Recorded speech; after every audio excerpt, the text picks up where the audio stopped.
The port city of Fremantle, voted by Lonely Planet as one of the top 10 cities in the world. And today we're going to explore it with a fourth generation local no less. And he really embodies what this city is all about. He's passionate. Michael has travelled the world working in tourism. Recently he brought his tourism skills home, and the result is unique walking and riding adventures around Freo. For this tour, we're taking to the pavement.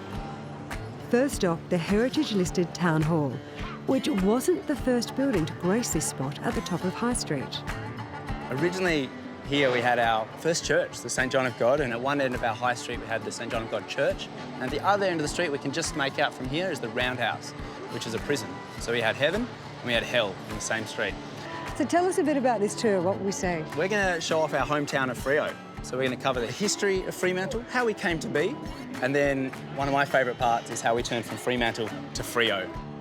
Definitely full of colour, stop number 2, Paddy Mall, featuring street art from some of the port city's most famous urban artists. How did all this art get here? What's it about? This little space is about activating a really dead part of Fremantle, which is a car park. Not much reason to come here usually, but we love showing it off because we're surrounded by art that covers a lot of the history of Fremantle. We're in front of South Fremantle Footy Club, some of their Aboriginal All-Stars. We've got our emblems of Fremantle, which is our sea lion. We have our Brolga piece, which is my favourite, with a dingo flower icon. And another newest piece is by Destroy, and he's got all of these amazing musical icons and new modern icons of Fremantle. After a feast for the eyes, it's time to include our taste buds on this tour. The Cappuccino Strip is always buzzing, and Michael slips us down a laneway to check out one of the port city's hottest cafes, with lots of options made right on the premises.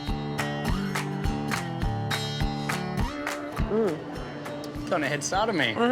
Lucky I came out with just this. It's so good everything's made here. It's a micro bakery, cafe, gourmet milk bar, everything you want. You guys are a keep cup touring. We definitely, we couldn't bear the thought of having disposable cups in every tour, so we bring our own.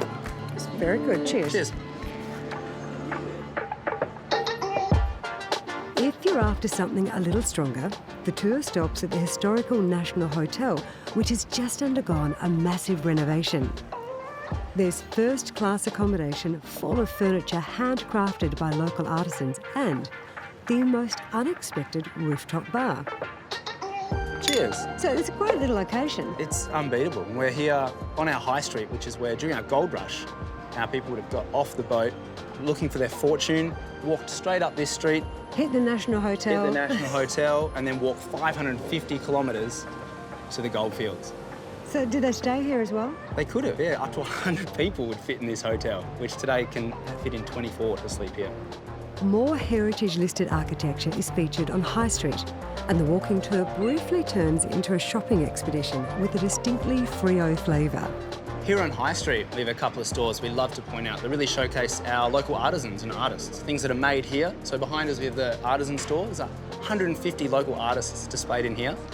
And across the road we went earlier is Common Ground, and they've got our fashion designers and illustrators. You're excited by them, aren't you? I am. Locally made, it's great. Come to Freo, get something that's made here, take it away with you and show it off. Love it to bits. More local flavour just around the corner. Bread in Common was once a pharmacy warehouse. Recently, its food and quirky interior ranked it in the top 3 restaurants in WA by Gourmet Traveller. So, you used to work here, is that right? I did, yeah. I was lucky enough to work here, and such an amazing menu.